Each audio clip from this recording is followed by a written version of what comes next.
Hare Krishna. Welcome one, welcome all.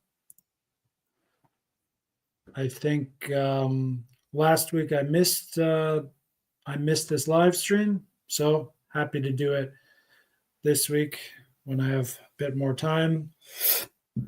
Recently started the new school semester, so life has been crazy and more stressful than usual.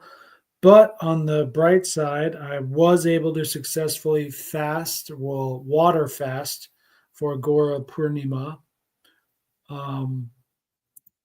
Yesterday, feels like a lot longer than yesterday, until moonrise while teaching full time. I don't think I've been able to do that once so far. Maybe since I've been here, there was one other big day, the Krishna appearance day. What's that called? Starts with a J. What is it? Jagdish Janmashtami. Maybe I fasted until lunchtime. A lot of fasting days, I just can't make it all day. Ekadasi, I kind of can, but I can't not enjoy. I can't honor the Ekadasi properly. Even if I'm doing no grains, no beans, eating real lightly, I still I'm in like drill sergeant mode for hours on end, for the sake of the children, which is, to be honest, not sattvic, not particularly Brahminical, not it's not so much of a Krishna conscious directly activity. Now I can do yukta vairagya with it, which I do, and I can offer my work to Krishna, which I try to do, and it's in the end it's worth it. I'm able to have some good moments and good offerings to help the children grow, and help their lives in general. Sometimes there are a few lucky ones get a taste of Krishna, but most of them just get a good teacher, and even that alone in the mundane sense is getting more and more rare. So that's enough for personal stuff. Today we're doing chapter 9, verse 32 through 34 of the Bhagavad Gita. This is the final verse cluster in chapter 9, which is a bit exciting and a bit sad perhaps. And I prepared for this a while ago, which is great. I forget most of it, so this will feel fresh for me. And I prefer to do everything when it's fresh without planning, so it's more organic, and typically there's good insight and intuition, etc., like that. And as usual, we'll start with H.D. Goswami's literal translation. After we invoke and glorify the Supreme, which is currently manifesting as Srimad Bhagavad Gita as it is, 1972 Macmillan Deluxe Edition. Can't complain at all. Okay, this is the best Bhagavad Gita in the world in English, but I mean, my NIV Bible is a good competition, though. It's got that silver foil on the edge, and interestingly, which would be nice if we added on like the cover.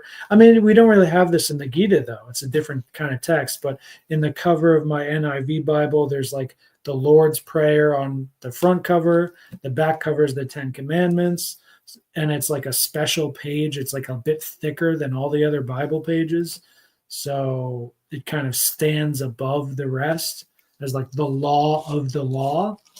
So the only close comparison to that we have here would be the plates, the image plates, which are honestly, I think, better. So once again, I'm really not complaining. Jai. Om Namo Bhagavate Vasudevaya. Om Namo Bhagavate Vasudevaya. Om Namo Bhagavate Vasudevaya.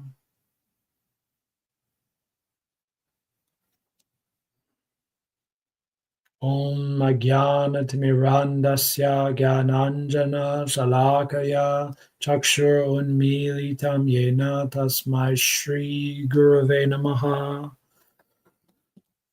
Fantastic. Oh, let's do 32 through 34 in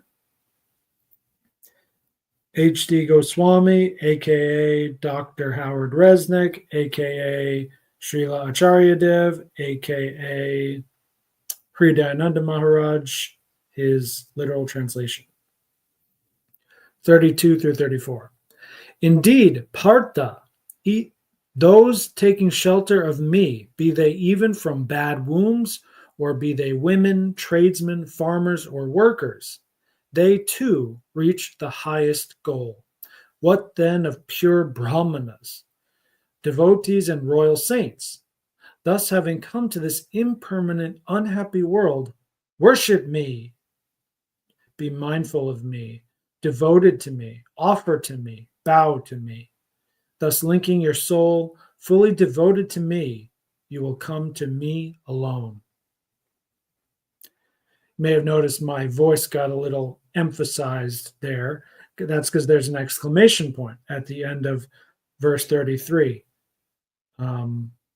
which is not so common in this translation. Scrolling through the last page, none. This page, none. This page, none. On to the first, and then there's only one other exclamation point mark I'm seeing in all of chapter 9. That's the middle of verse 4. And yet beings do not stand in me. Behold my ruling yoga. And there's a footnote for that. Yoga denotes mystic power. Yeah, and that's how Prabhupada translates. Behold my mystic opulence is how Prabhupada translates that, I'm pretty sure. 9:4. So once again, this is a literal translation. So even the exclamation marks is literally translated from the Sanskrit grammar, which I believe does have a emphatic tense or conjugation. So there's no punctuation in Sanskrit, but there are different grammatical forms you can use to denote emphasis or non-emphasis. And it seems that that was translated by His Divine Grace, Hridayananda Maharaj, disciple of His Divine Grace, Srila Prabhupada. Sorry, I don't want to laugh. I mean, we have to offer obeisances. There's no doubt about that. But it gets to a point where, like, how many Shris is necessary? Shri, Shri, Shri, Shri, Srila, Shri, Shri, Srimad, Srimad, Shripad. I mean, they deserve all of it. So I don't want to deny that from them. But at the same time, there must be some equality as well. Which is why I personally try to avoid all of the, in English especially, the His Holiness, His Divine Grace. I think that's a bad translation.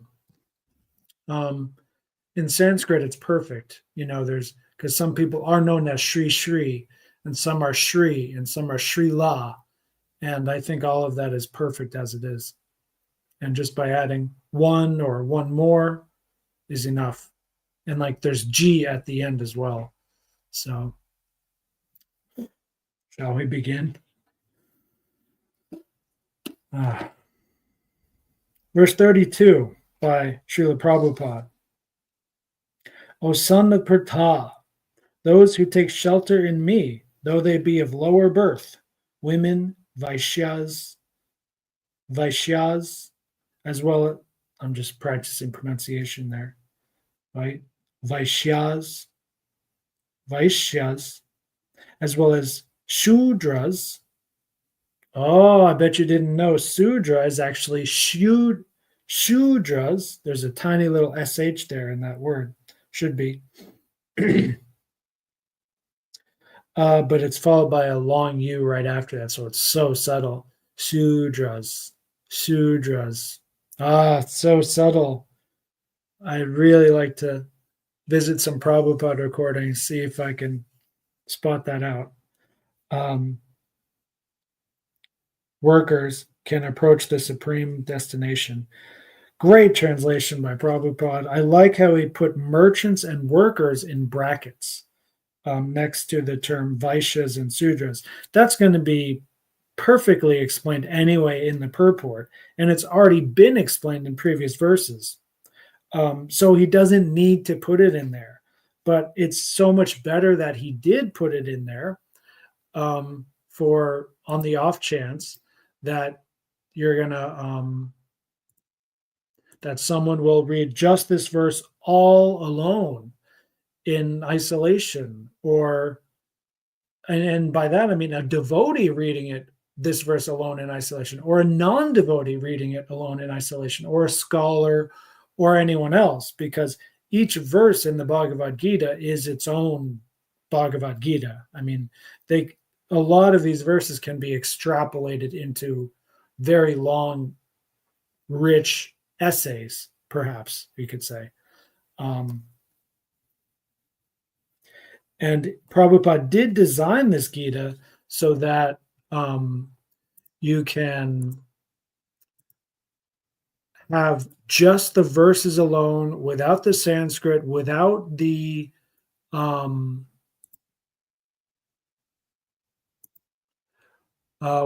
purports, without the Sanskrit, without the transliteration, just the English translation alone. You can go through the Bhagavad Gita, understand everything perfectly, benefit immensely, and so on. And so one thing I have done is I have arranged exactly that.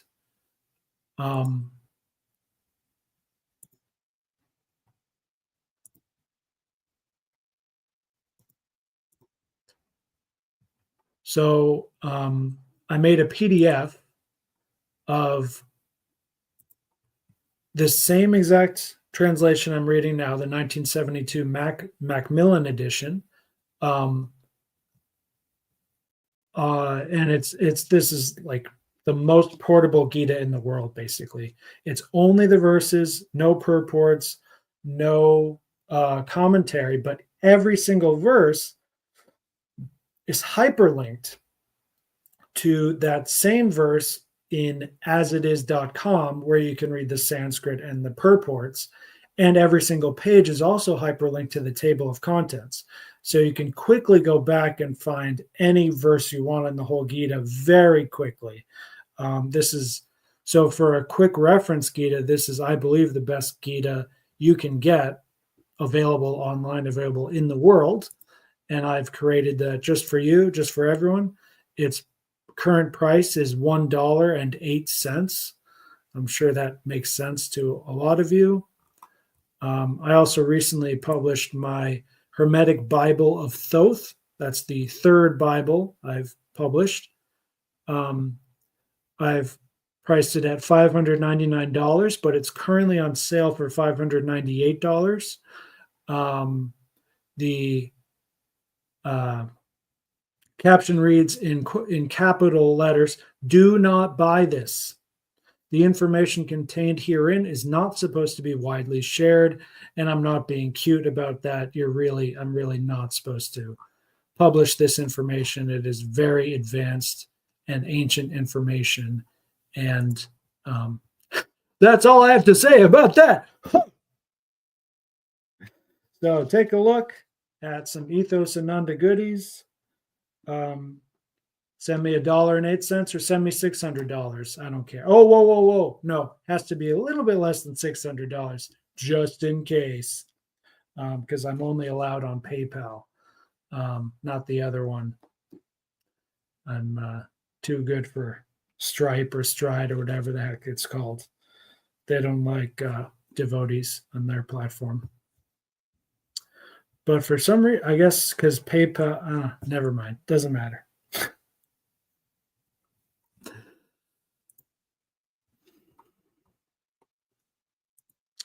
So here are my notes on verse 32. This process is simple and universal. So, and what is this process? We're talking about Krishna consciousness.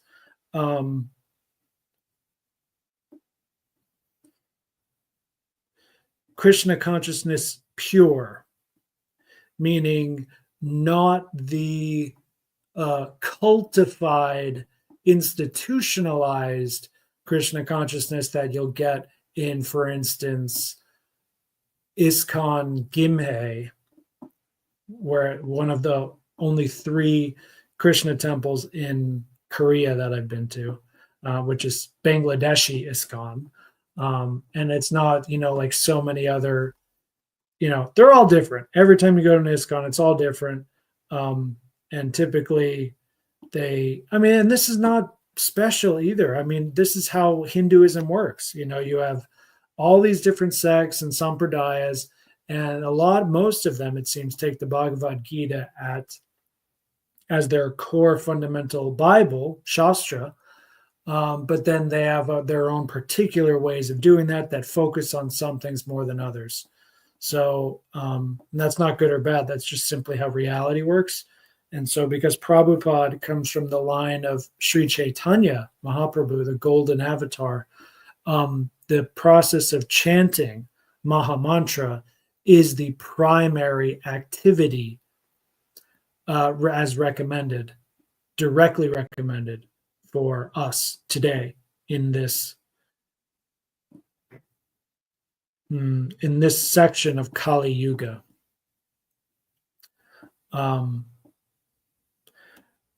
Although, to be honest, that's not where I'm coming from. I'm coming from Bhagavad Gita as it is known from the lens of Bhagavad Gita. I'm trying to understand and practice the Bhagavad Gita as the Bhagavad Gita wants me to understand and practice the Bhagavad Gita.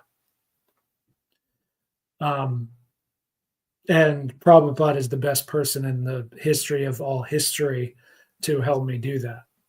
So, and that's it. That's like why I even bothered even saying hello to ISKCON,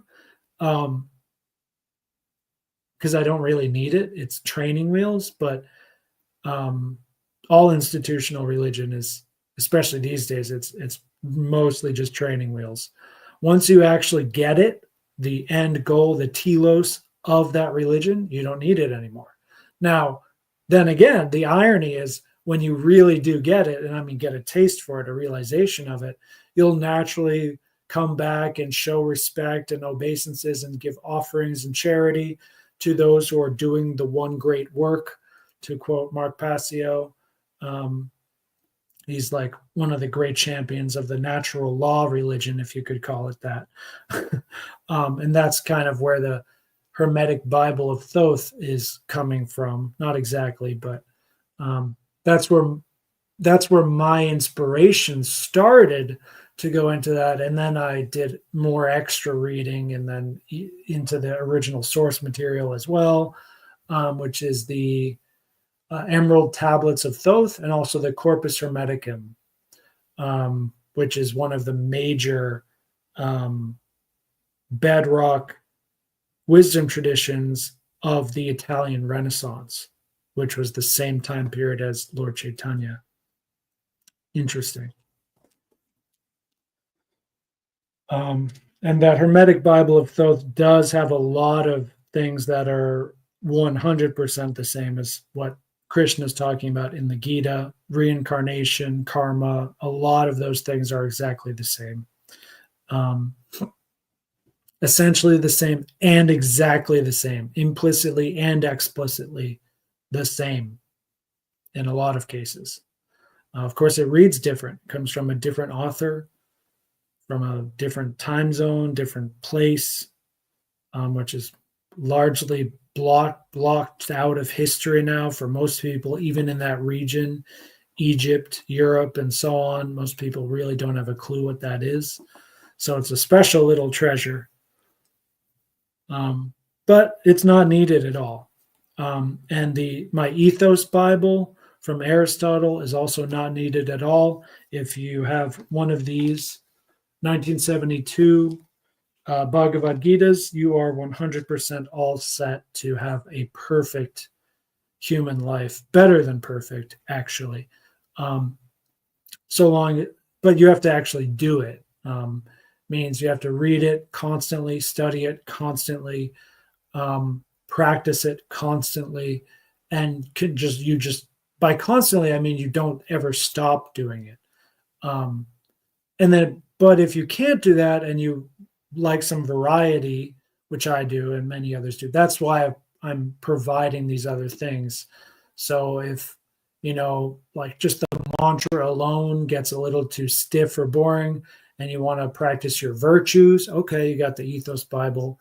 You want to do some geometry, Freemason type work, there's the Hermes Trismegistus way. It's not really focusing on that. What's the word? I mean, natural law is really the main thing. It's like the law that should be in the Christian and Jewish Bible that isn't really in there anymore.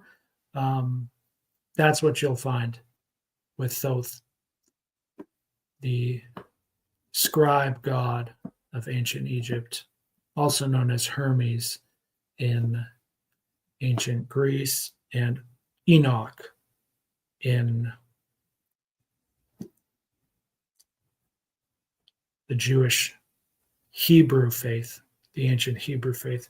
Trismegistus means thrice born, or thrice made famous 3 times, 3 births of sainthood, something like that. I believe now he's also known as Metatron, and he's one of the archangels, something like that.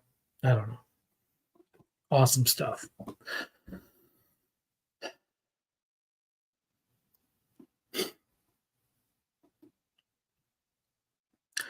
So, Krishna consciousness, and specifically the Song of the Lord, the Bhagavad Gita, what we're reading about, what we're studying here, it works for everyone. The lowest class people, the highest class people, everyone. That distinction between lower and higher class is always present in the material world, but in the spiritual world and for devotional service, which is, quote, this process, unquote, or Krishna consciousness, quote, or Buddhi yoga, or Vidya, that goes by many names.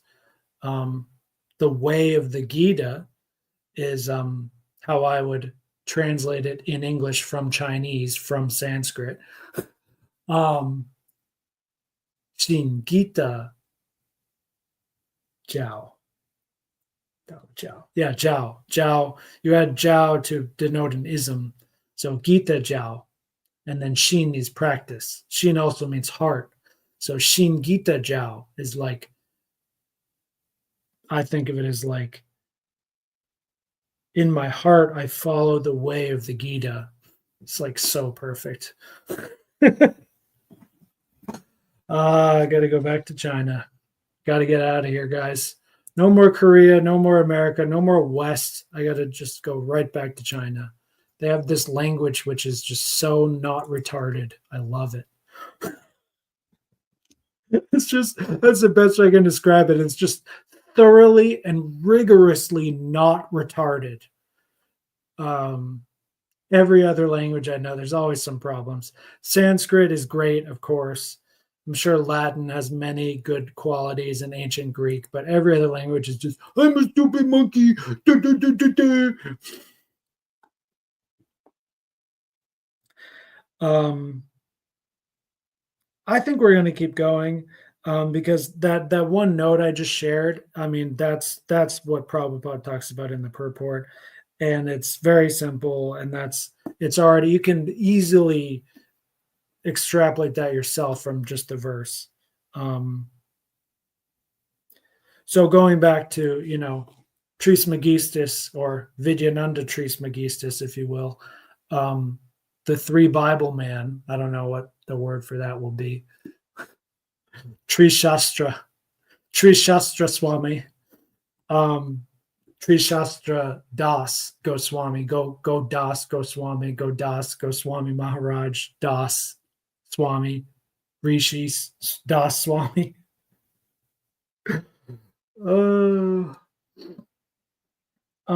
So if you like Varnashram Dharma, these material sciences, which are linked to the spiritual science, but it's a different focus.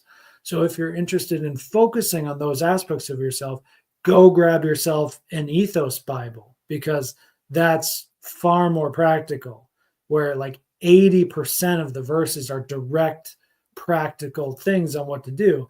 In the Bhagavad Gita, might be 40%. I mean, it might be a really good chunk of the Gita is about living practically in this material world, but the actual techniques and practices you kind of have to figure out for yourself based on the principles in the Gita, except for the very few yogic techniques that Krishna does directly offer. But, Prabhupada and others will tell you it's just not feasible in this age, to go to the middle of nowhere in a quiet place, lay down the kusa grass mat with deer hide and whatever, and just focus with your eyebrows in the point between your eyebrows for a long time. That'll work. I'm not saying Krishna's wrong. That'll still work. That'll always work. But can you do that? Do you have enough time and effort and commitment to do that enough to the point where you get the realization of it? No, you don't. Most people really don't. But with the Ethos book or Bible, it really is a Bible, a secular Bible. Can you practice it enough in whatever station you are to start noticing some improvements in your character, and then notice how those improvements in your character do increase your overall happiness and resilience and virtue and friendships and so on? Yes, absolutely. You want to practice bravery? Aristotle will tell you exactly how to do that. Generosity, sincerity, whatever, and you can very quickly start to get a little bit of a boost there, and all you need is to get the snowball rolling, and then few years later, you're kind of in a different person in a newer, better world, better than refreshed. Everything's good, and so on. So we're just going to move on. I assume I'm taking way too, 30 minutes already, and the last verse is big. 33.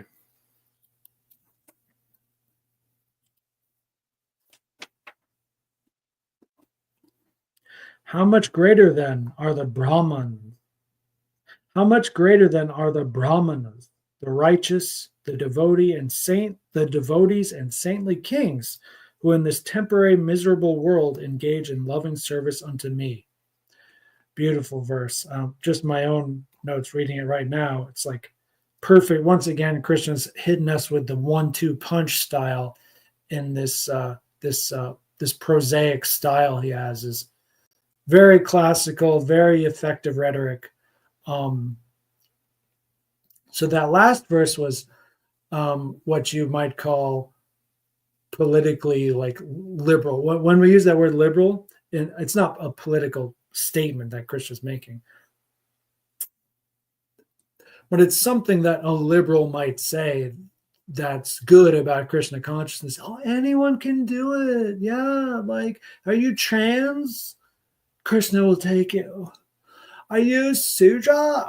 Do you have like cancer everywhere? Do you have AIDS in your cancer? Look no further. Krishna consciousness, it's for you.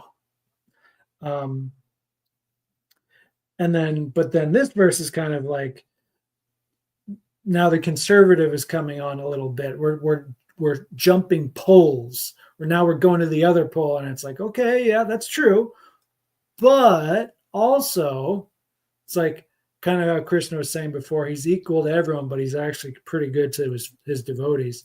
So now Krishna's saying, like, yeah, it's true. Like, if you're in a low place, come to me and I'll have you.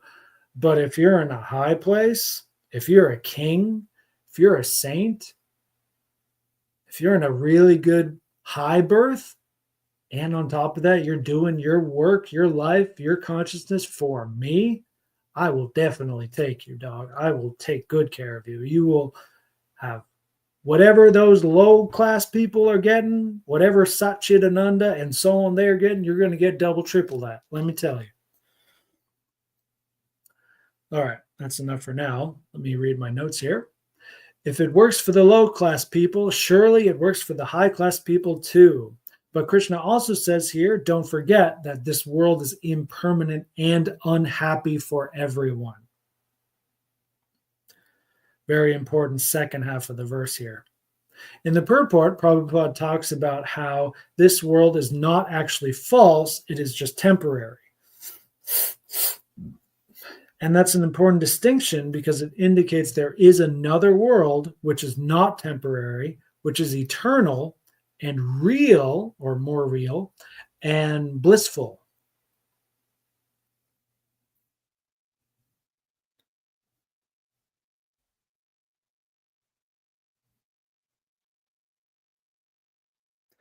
I'll just read the last sentence here. The devotional service of the Supreme Lord is the only process by which all problems of all classes of men can be solved. Everyone should therefore take to Krishna consciousness and make his life perfect.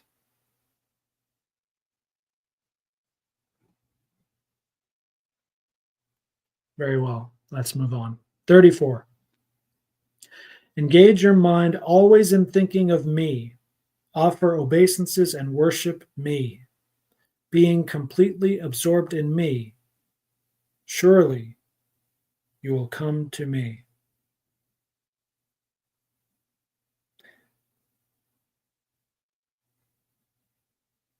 Now I want to go back to that literal translation and see, find that. Yeah, so that was the end of 32, where it says, I know it's so.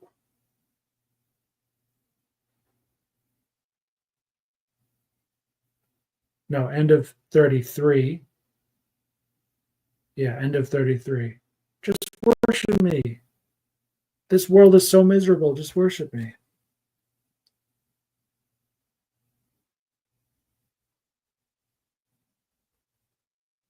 Oh, big difference there.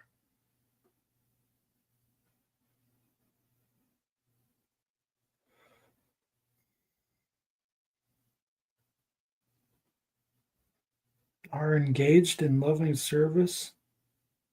Bhajasvamam. So actually, in this translation, it looks like Krishna is saying he's not actually commanding anyone to worship me. He's saying, look at how these great souls are worshiping me so greatly. It's more like, look at how great their devotion is. So I don't know about that exclamation mark. I'm not sure. Moving on. First my notes, and then I'll probably be reading a good chunk of this purport, which I remember I did not do in my notes because it's the last verse of chapter 9, perhaps the most important or special, confidential. Well, yeah, that's the title, is the most confidential knowledge. And this is the summary verse of the entire chapter. So even if I just sit here and read the entire purport, that's a good deal for everyone, actually. But in my notes, I wrote, in conclusion, no matter who you are, link your consciousness across multiple activities, always to the Supreme Lord. And yeah, it is also just worth noting, it's just a really long purport. So, but the last two verses did not. They had short purports. And perhaps we can talk briefly about the cluster structure, low birth, high birth, and then everyone. So simple. Perfect 1, 2, 3 combination. Go low, go high, bam, straight down to the middle. But in this case, middle means universal. All, not the heart of the universe and the sum total of the universe as well at the same time. That's the ultimate finisher. In this verse, I'm just going to read Prabhupada and we'll see how that goes. In this verse, it is clearly indicated that Krishna consciousness is the only means of being delivered from the clutches of this contaminated material world. Sometimes unscrupulous commentators distort the meaning of what is clearly stated here, that all devotional service should be offered to the Supreme Personality of Godhead, Krishna. Unfortunately, unscrupulous commentators divert the mind of the reader to that which is not at all feasible.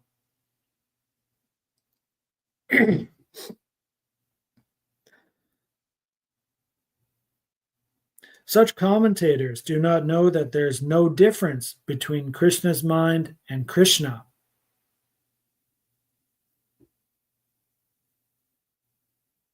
Krishna is not an ordinary human being.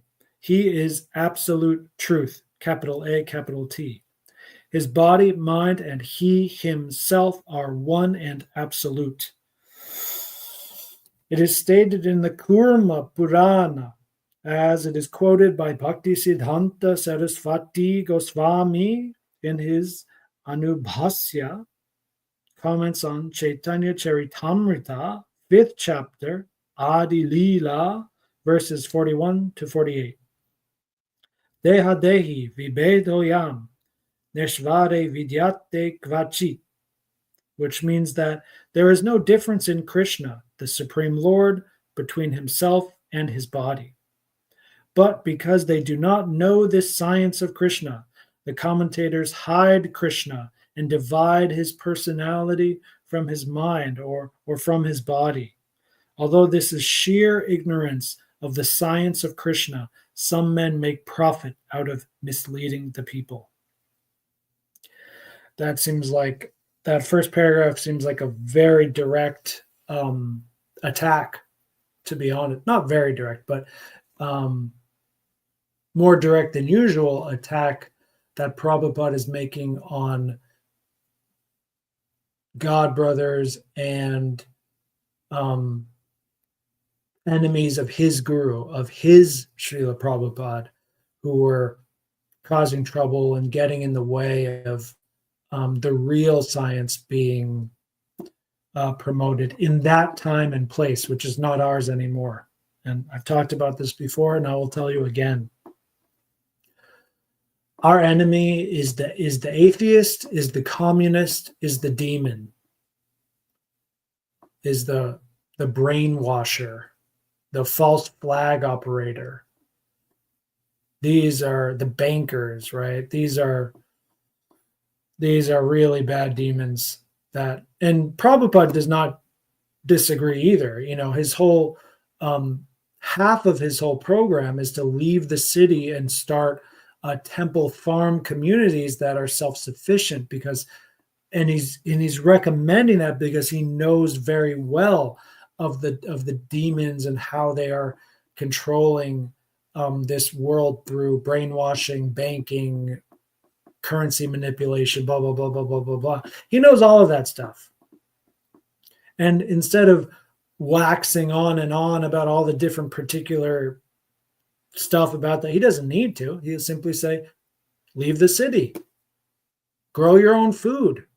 And then you don't need to worry about the markets, the supermarket, the farmer's market, any market. You're just, what do you need to live? You don't need much to live simply. You don't need much. Water, roof, food. What else is there? Not much else. Medicine. Nice to have some medicine too. But if you have wisdom, medicine is very cheap. You can get medicine from plants all around you, and but you won't be able to do that easily if you're part of this system, which is just chopping down all the wisdom, cutting down all the plants in the name of some greater thing, which is actually more demonic. In a sense, it is great because great means big, and sometimes great is terrifying, sometimes great is good, but great just means really big, really stupendous. So the city life, the cities are great. The global market, the global economy, the global high tech, AI, Bitcoin, whatever, it really is great. No one can deny that it's great. No one can deny that America is a great country. No one can deny that China is a great country. But are they working together to benefit all of humanity? No, definitely not. They're working against each other, and many of their own people are suffering constantly from this. It's insanity in a sense. It's literal insanity.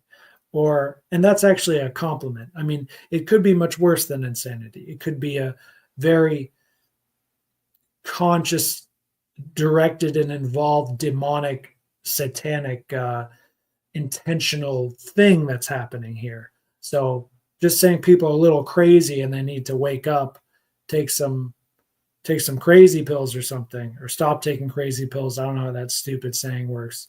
That might be a nice thing that I'm saying, actually. The reality could be much worse than that. Low battery warning, but we still have time. Moving on here. Second paragraph of about 5 or 6. There are some who are demonic. They also think of Krishna, but enviously, just like King Kamsa, Krishna's uncle. He was also thinking of Krishna always, but he thought of Krishna as his enemy. He was always in anxiety, wondering when Krishna would come to kill him. That kind of thinking will not help us. One should be thinking of Krishna in devotional love. That is bhakti. One should cultivate the knowledge of Krishna continually. What is that favorable cultivation? It is to learn from a bona fide teacher. Krishna is the Supreme Personality of Godhead, and we have several times explained that his body is not material, but is eternal, blissful knowledge. Sat Chit Ananda Vigraha. That's my own addition. This kind of talk about Krishna will help one become a devotee. Otherwise, understanding Krishna from the wrong source will prove fruitless. One should therefore engage his mind in the eternal form, the primal form of Krishna, with conviction in his heart that Krishna is the supreme. He should engage himself in worship. There are hundreds of thousands of temples in India for the worship of Krishna, and devotional service is practiced there. When such practice is made, one has to offer obeisances to Krishna.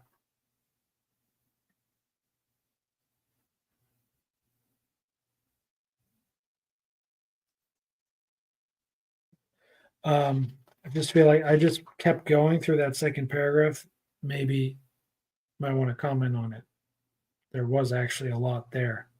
Um, a bunch of different main ideas in one paragraph, actually. Um, Interesting how I missed that. But when it's all very detailed on one thing, then I want to just keep going even deeper.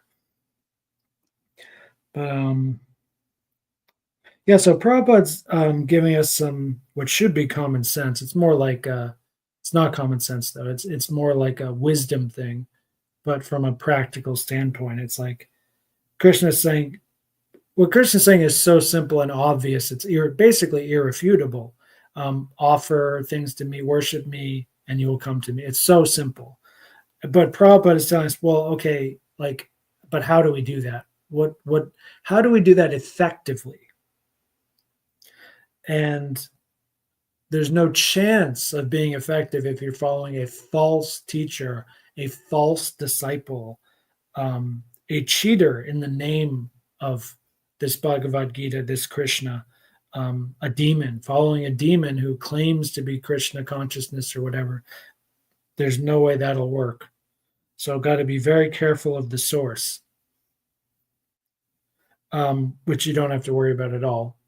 If you're listening to this podcast stream, live stream, it's not really a podcast, but if you're listening to this live stream and you're doing what I'm doing, you're sticking 99.9% just to this Bhagavad Gita, just to this Bhagavad Gita as it is by Srila Prabhupada.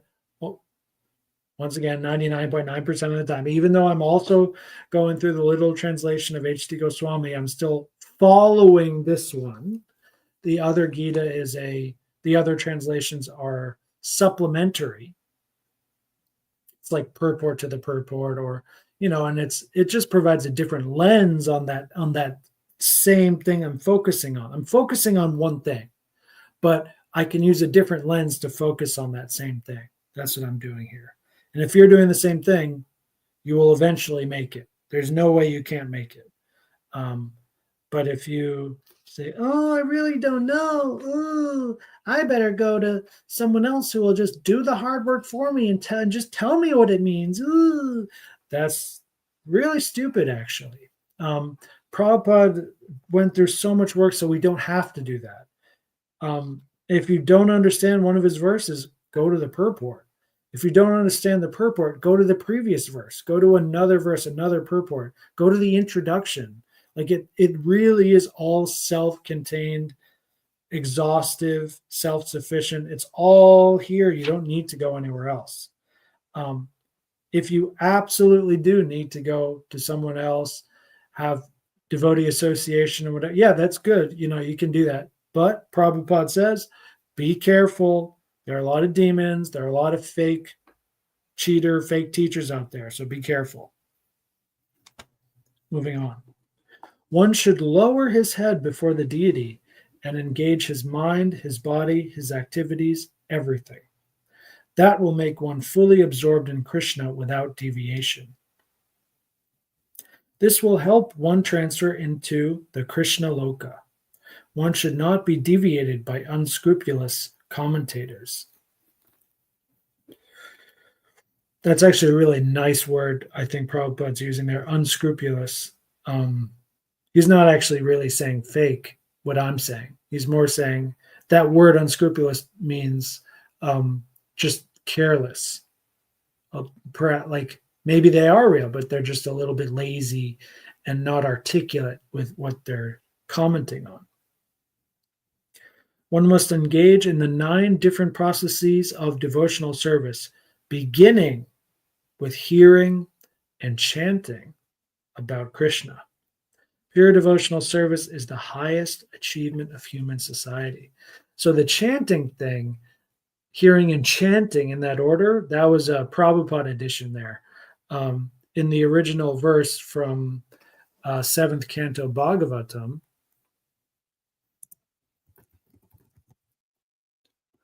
I think it's listening and remembering are deck.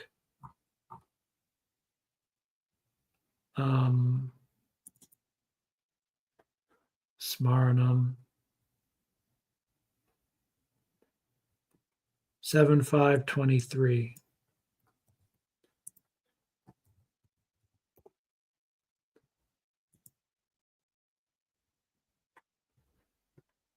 Srimad Bhagavatam, 7th Canto, 5th chapter, verse 23 to 24.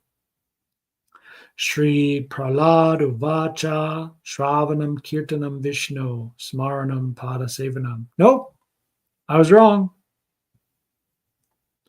Hearing, Kirtanam, chanting. It is hearing and chanting. And then it's remembering. Yeah, I totally misremembered it. I thought it was Shravanam Smaranam. Now I feel like a total a-hole. Oh, man. Oh.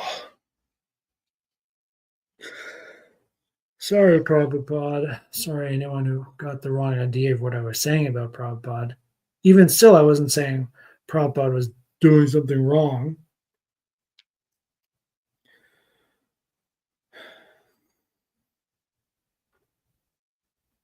It's just good preaching anyway.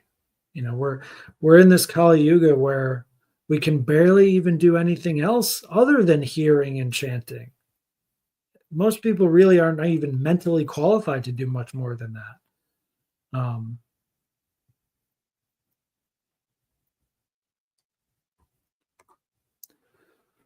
Smarnam pada sevanam archanam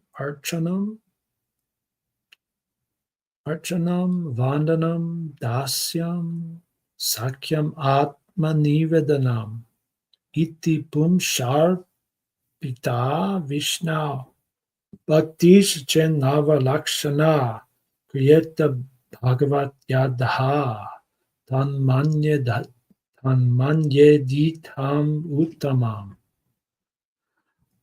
Sounds so much better when you can say it correctly.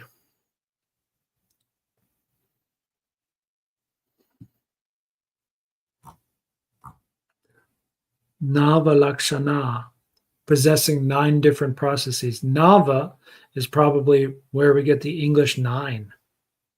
Could be cognate, actually, or at least a etymology origin there. Okay, so once again, Shravanam Kirtanam Vishnu, hearing and chanting of Lord Vishnu and not anyone else. That's the direct translation from Prabhupada in the Bhagavatam.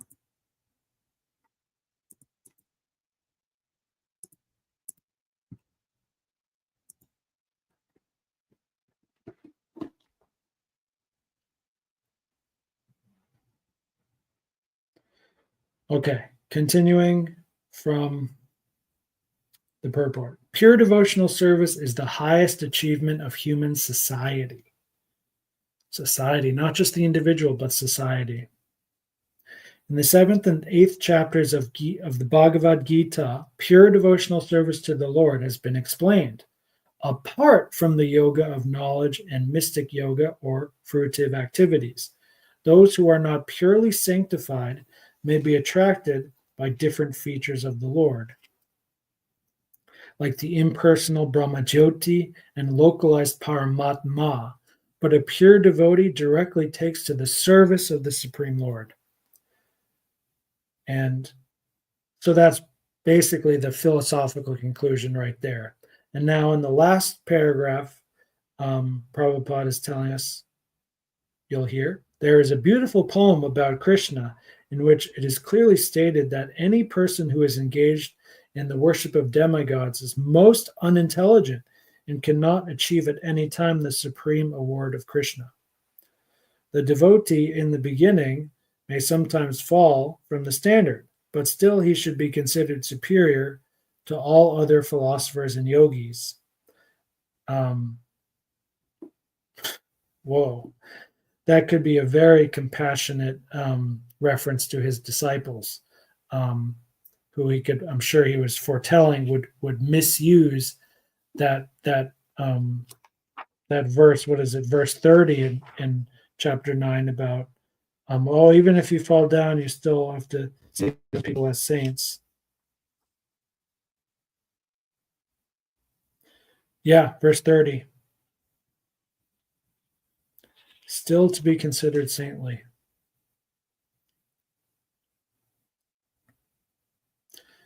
Still, he should be considered superior to all other philosophers and yogis. One who always engages in Krishna consciousness should be understood to be the perfect saintly person. His accidental, non-devotional activities will diminish, and he will soon be situated without any doubt in complete perfection. The pure devotee has no actual chance to fall down because the Supreme Godhead personally takes care of his pure devotees. Therefore, the intelligent person should take directly to this process of Krishna consciousness and happily live in this material world. He will eventually receive the supreme award of Krishna. Thus end the Bhaktivedanta purports to the 9th chapter of the Srimad Bhagavad Gita in the matter of the most confidential knowledge. That's a really special thing. Another very special thing about this Bhagavad Gita is that little line in italics at the end of every chapter. It's very special. That's something you don't get in the Bible, the Quran, I'm pretty sure. And once again, going back to what I was talking about earlier, about, well, how many times do we say Sri Sri or His Divine Grace and so on? It's all in the name. A bona fide, a pure devotee Swami, his name will tell you who he is. So Srila Prabhupada, who we use that name affectionately and reverentially, and practically, but his full name is, his full title is Bhaktivedanta Swami. And if you simply translate that title, that name, you know who he is. And that title, that name, has all the honor and glory and respect in it already. So if you come from a place of understanding that, and you just simply say, and you just add like one Shri in front of it, Shri Bhaktivedanta Swami Ji, and you, as you say it, you remember the meaning of every single syllable you're saying, there is a lot of worship and respect and honor that is being offered there. Srila Prabhupada is the master of the science and knowledge and study and realized wisdom of loving devotional service to the Supreme Personality of Godhead. That is literally a translation, simply a translation, no purport at all from me. That is literally a translation of Bhaktivedanta Swami. So when you say it really quick and you don't know what it means at all, you just say Bhaktivedanta Swami, then, it's just like saying, hey, what's up, Joe? How you doing, Johnny? There's not much there. And one problem I have, of course, with a lot of religious people is they say, oh, hey, Bhaktivedanta Swami, and daka, daka, daka. They have the voice tone and they have the nonverbal behavior of reverence, but they don't actually understand what they're talking about. They literally don't understand it. So they're offering respect from a place of ignorance, which is better than offering no respect.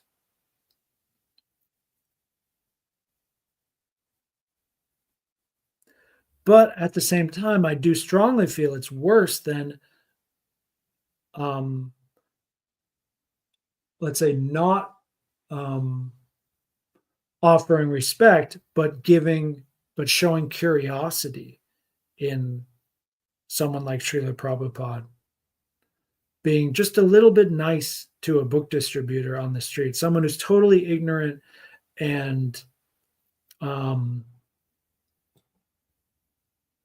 secular, whatever, but just saying, oh, that sounds cool. I don't know. You're going to be here next week. Maybe I'll get a book from you later. That sounds cool. I like this Prabhupada guy, because there's deep sincerity there. So I think that person is better than the devotee who has a great performance of obeisances, but comes from a place of misunderstanding or not understanding. That's always been, since the very beginning of my devotional career in this lifetime, that's always been my stance, which is why I often prefer the association of people like that. Even if my own preaching to them is not sufficient, I still have some hope that someone else will come and help me, maybe preach to them or something. Not saying that's true in Korea, but we'll see how it goes. that's it. We just passed the 1 hour mark, which is certainly appropriate for the final verse cluster in chapter 9. We've now passed the halfway point in the Bhagavad Gita, and we are 74 episodes into it. So perhaps another 70 episodes later, we will be done with this here Bhagavad Gita live stream in full by yours truly, Vidyananda Das. Hare Krishna. Jai Srila Bhaktivedanta Swami Srila Prabhupada, author and translator and distributor, broadcaster of Srimad Bhagavad Gita as it truly is. Thank you. See you next time.